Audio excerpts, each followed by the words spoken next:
Your future is not written, it awaits your design. Envisioning is the first step. Each goal plants a seed of change, and your actions are the water nurturing these seeds into flourishing plants. Today, we're not just setting goals, we're architecting a future. Join me in a journey beyond ordinary resolution setting into a realm where your deepest desires and untapped potential fuse into a roadmap for the new year. We'll transform aspirations into tangible actions, ensuring your future isn't just a dream, but a destination. You and I have been here before, wondering why our New Year's resolutions don't stick, why our dreams remain just that, dreams. After all, Einstein said it best. The definition of insanity is doing the same things over and over and expecting a different result. So let's do things differently and get amazing results. Did you know that people who kickstart their year with a clear vision and an action plan are 42% more likely to achieve their goals? So let's make your New Year's resolutions a 2024 success story. And if we look at just resolutions specifically, 1 in 4 people give up on their resolutions after just 1 week. And after a month, 1 in 3 people have given up. And after 6 months, so halfway through the year, more than half the people setting a New Year's resolution or more have given up on them. Well, if you were to compare with people that actually didn't even bother to set resolutions or even have a vision, only 8%, so that means less than 1 in 10 people have been successful after 6 months because they didn't have a clear vision, they didn't have a clear path, they didn't have a clear action plan. So do you want to be in that 90% that doesn't achieve what they truly really want? I don't think so. And that's why you're here. So I want to thank you for that. So let's dive in. I am Constantin Morun, a neuroencoding and transformational growth specialist.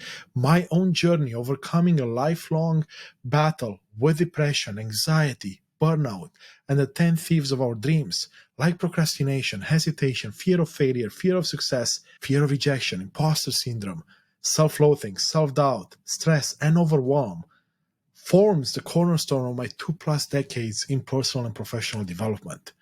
This first-hand experience has deeply shaped my approach to inspiring and empowering others, empowering you. In my diverse career, I've held numerous leadership and change roles within the corporate and coaching worlds.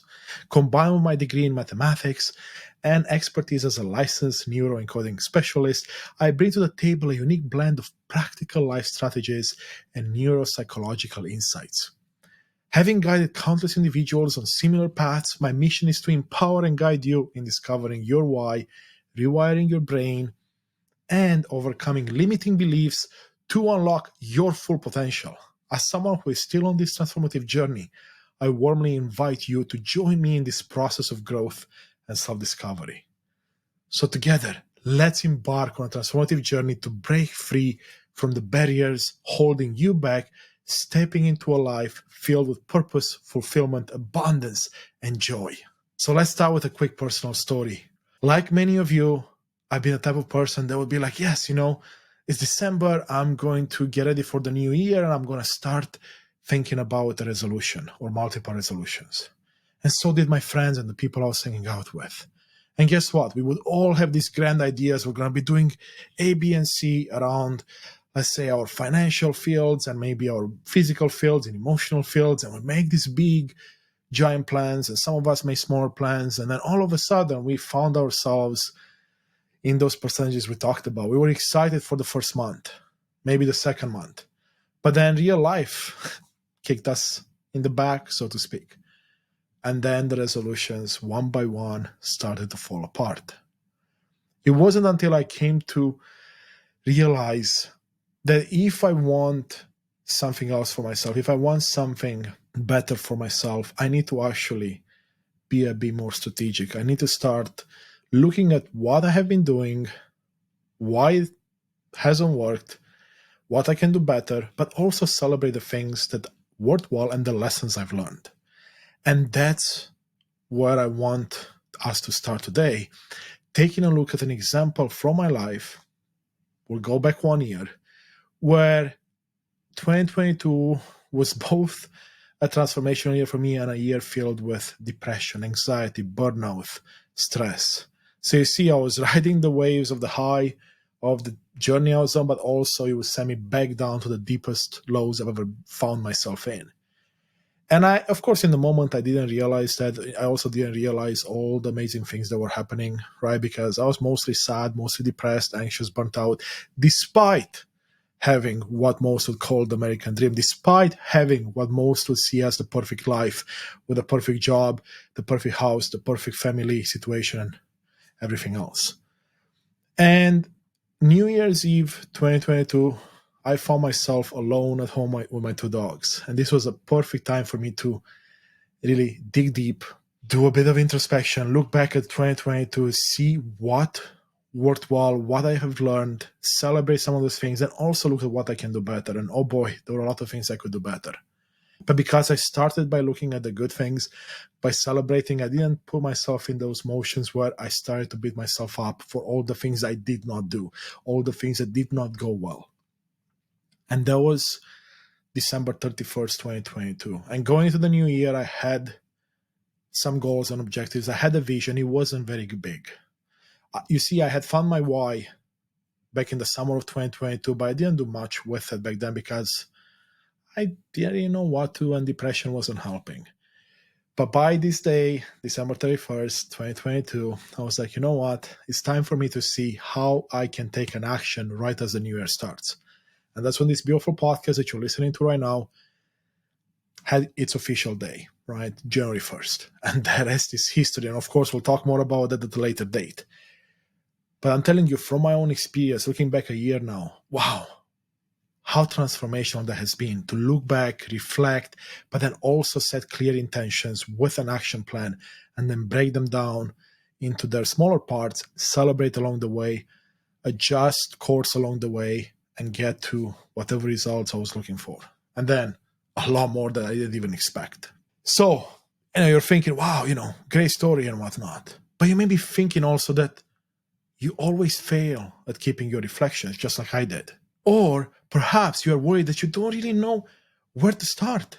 Maybe you've tried before to set intentions, to have New Year resolutions, and found that your goals lose relevancy after a few months. Or you seem to lose motivation after the initial excitement. Some of you may feel like you don't have enough time. Question the likelihood that these goals will bring you any happiness or bring you any closer to your life of your dreams. Or perhaps you even worry that you will get overwhelmed with having too many goals. The good news, you are not alone. You see, I understand how you feel, as I have been there myself. I appreciate that there is doubt and concern that it may not work or that you will fail at keeping your resolutions. Because after all, we may have a history with setting intentions and not getting to the end goal. And not many of us have had access to others in our life that can truly teach us, empower us in any of these areas, be it at home, in school, or in our jobs. And I too had similar concerns, but now know better because I took that action step that I mentioned to you earlier. So we'll delve a bit deeper into how you can start tackling some of these things. But first off, if you haven't had a chance to see the episode from last week, please go back. It's all about reflecting on your past so you can be better equipped to enjoy the moment and prepare for a much better future. Right? But a quick overview. When it's about reflecting on your past, it's about identifying learning points, anything that you have learned, may have left behind, and then celebrating some of the successes you have faced. Because you see, we're so quick to look back at something that happened in the past and ignore the good things and just say, oh, but I haven't done A, B, and C. Oh, I haven't done this. And then we beat ourselves up. And then we get into this motion where we get even more stressed, overwhelmed, and fearful. And all of a sudden, all those lessons, all those celebration points are not important. And then as you get to identify the learning points and celebrate, now you can start to look and say, you know what can I do better next time? Not what I did wrong, not what I failed, but what I can do better. Well, maybe I wasn't a great speaker in that one presentation, Well, I can be better next time. What do I have to do? And now you can break those goals into smaller parts, because what you can do better next time can become part of your vision, can become part of your goals. And it's all about breaking those goals into smaller parts. And before we jump into how I would recommend that you start to look at your life across 5 different areas, let's talk about something that I've learned, let's call it the hard way. The idea of intentions and expectations. You see, a lot of us grow up and do life by having expectations. I have an expectation that I'll do well in school and I'm going to go to college, I'm going to get a degree, and then I'm going to get a good paying job, and you follow along, right? You get a family and do whatever else, right? Expectations usually means that you're fairly strict and fairly fixed in how you expect something to come out.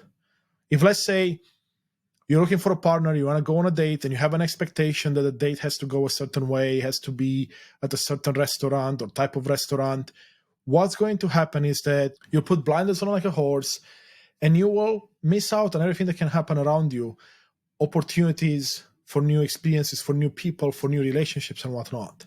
And that's where intentions come in. If my intention is for this conversation that we're having right now to inspire and to empower you on this journey, and I have done that from the messages I deliver and how I record the episode, then it's perfect. Everything else is a cherry on top of it. But if I come in here with an expectation, oh, I need to get 5 new clients, or I need to get 1 new client, or I need to empower you in a certain way, specific way, then it's much more likely that I'm going to be disappointed at the end and miss out again on various opportunities. Because expectation means that I'm going towards an objective that's fairly fixed, and usually means that you're going down a very specific path that you may have come up with. What an intention is like, you know what, I have an intention for this. I have a rough idea of what it might look like, but I'm open to, let's say, the universe, your higher self, God, and the environment to give you a chance to learn along the way and maybe get to an even better outcome, or get to it faster, or get to it through a detour, but having an amazing experience along the way. So now that we have set a bit of the foundation around intentions and expectations, there are 5 areas I always encourage everyone that I work with to look at before we even have a conversation.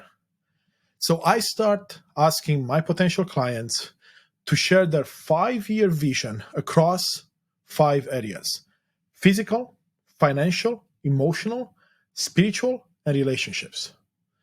Now, physical, it's about assessing your physical health and lifestyle changes over those 5 years, right? So you may take a look and say, you know what, 5 years from now, I want to be fit, I want to be muscular, I want to be able to sleep 7 or 8 hours a night regularly, I want to be eating healthy, and it can be very, very detailed. Now, notice what I did there. I didn't have anything that had a negative connotation to it. That's one mistake that people make. They set their visions and they talk about what they don't want. And if you've listened to any of my videos in the past, you know why it's important to keep things in the positive and not the negative. And if you don't, then we'll go into that a bit later, perhaps in another episode if we don't have time today. So what I encourage you is think about your vision and put it in the positive. Now, what's financial? Well, it's about reviewing your financial goals, spending habits, savings and investment strategies, financial stability and growth. How do you want that to look differently 5 years from now? Right? You could have a vision and say, you know what, right now I'm making $100,000 a year, but 5 years from now I want to make $200,000 a year. Right? That's your vision. That's your target. That's your intention. On the spiritual field, it's not necessarily about a specific religion or anything else. It's about reflecting on your unique personal spiritual growth and development. This could be your mindfulness practices, connection with nature, or religious engagements. How do you want those to look in 5 years from now? And again, it doesn't have to be drastically different from today. It might be that you're just building upon what you're doing today.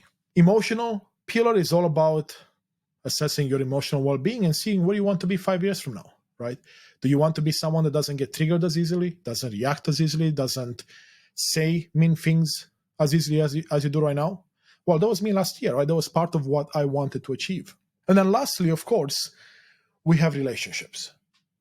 So it's about reflecting on how do you want your relationship with your family, with your friends, with your coworkers, with your loved one or loved ones to be? How are they going to change? Now, this is key. This is a 5-year plan. If you prefer to do a 3-year plan, a 6-year plan, a 10-year plan, it's up to you, right?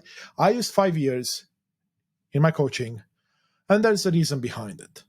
But generally speaking, just to give you a quick idea, I look at 5 years because it's far enough in the future where you can see, okay, I am here now, and this is really what my ideal life will be in 5 years from now. And then by working together, what you'll end up seeing is that those 5 years actually become more like anywhere between 6 months to 2 years. Because you start to realize that, wait a second, there's usually one or two categories that need a lot more help, but the other ones you're likely closer than you think. So then your 5-year plan can easily become a 6 to 2 year plan. Of course, it varies by person and by individual and by situation. Now, once you have this 5-year vision, what can you do? Well, there's a couple of things you can do. But the number one thing I would recommend right now for you listening to this is to scale it down. That's your 5 years, right? How are you going to get to it? Because you're not going to just wake up 5 years from now and you're going to have all those things checked off. There are things you have to do. So break down the 5 years into smaller chunks and now start to take a look at what you can achieve in the first year, namely 2024. So how can you get yourself closer to that goal for 5 years from now? Now, as I mentioned earlier, and you know this, I'm someone that helps people not only find their why, rewire their brains, reboot their brains, but also be able to reflect and set proper visions and intentions. So if you find yourself like you want someone to help you out, you want an accountability person, reach out to me at Constantin@unleashthyself.com. And we'll chat and see how I can help you. If I can help you, amazing. And if I cannot help you, I will find someone that can. Now, let's get back to what we were talking about. So we have our vision, right? Look at that vision now, either if it's 5 years or you broke it down to the 1 year, and see which area requires the most progress. What are you seeing the most challenges? Because you see, for most people, there is one area that will stick out that will be in need of more TLC or tender love and care. Now, how do you do that? Again, if you look at a 1 year plan, break it down further, see what it requires to get you there. And if you don't know where you are today, go back to that video from last week and see how you can reflect to bring yourself to that stage where you can be like, well, to get from where I am today to what I want to be in 1 year, there's a lot that has to happen. And what you will notice is that the area that requires more help will start a chain effect in the other areas, because as you start tackling it, you're going to see improvements in all other areas. And this is something that's very common with the people that I work with my students, my clients, because there's usually a big pillar that's not going the way they want it to go. And as they start fixing it, let's say your emotional pillar is a common one. Well, it's going to impact your relationships. It's going to impact your physical health. It's going to impact your financial health, right? It's going to impact your spiritual health. And that's how we start to see the connection between everything. Now, one thing I do, because I've been working on all of these pillars for a while now, I actually set goals in each area. So I might have a couple of goals in my physical pillar. I might have a couple of goals in my spiritual and financial pillars. I might have a few goals in my emotional pillar, and of course, goals in my relationship pillars. And again, these are part of your vision. Now, my goal, and I'll give you an example, and you can tune in next week and you'll see exactly some of those goals I'm talking about. But one of my goals for relationships might be to foster better relationships with you, my audience, as well as with my coaches and mentors and guests on the podcast. Well, that's very broad, right? There's no quantity or quality around it. So now, after I have that overarching theme, I want to break it down. Well, how do I want my relationships to look like? Keep in mind, I'm not saying how do I want to get there, because the how now turns that into an expectation, because I'm going to become fixed. I say, well, I only want to improve my interaction with you, my audience, by doing this and this. Then it cuts me out immediately from other opportunities to interact with you. So instead, I look at how I want it to look, how I want it to make me feel, how I want me to reflect back and say, you know what, I've done all I could. So that's what you break it down. And then you can say, you know what, you can put some numbers, because everyone loves numbers. And it can keep you accountable a bit easier as well. You can say, well, I want to engage with 10 members of my audience and have a 1-hour conversation, at least a 1-hour conversation with each of them, so I can provide them additional value immediately. So then I can go, okay, so how do I break it down further? And now you can start breaking it down and saying, well, how do I get to that point, right? And you'll start to see how this becomes a big vision, a smaller vision, and now it becomes an action plan. Because once I start to break it down, I now look at what? The steps I need to take together. And again, it's not about having all the answers right away, because you will find answers along the way. And if you don't have the answers, there's YouTube, there's Google, there's ChatGPT now, there are coaches and mentors, there are people that can help you find the answers. So don't be too bogged down if you don't know how to get from A to B.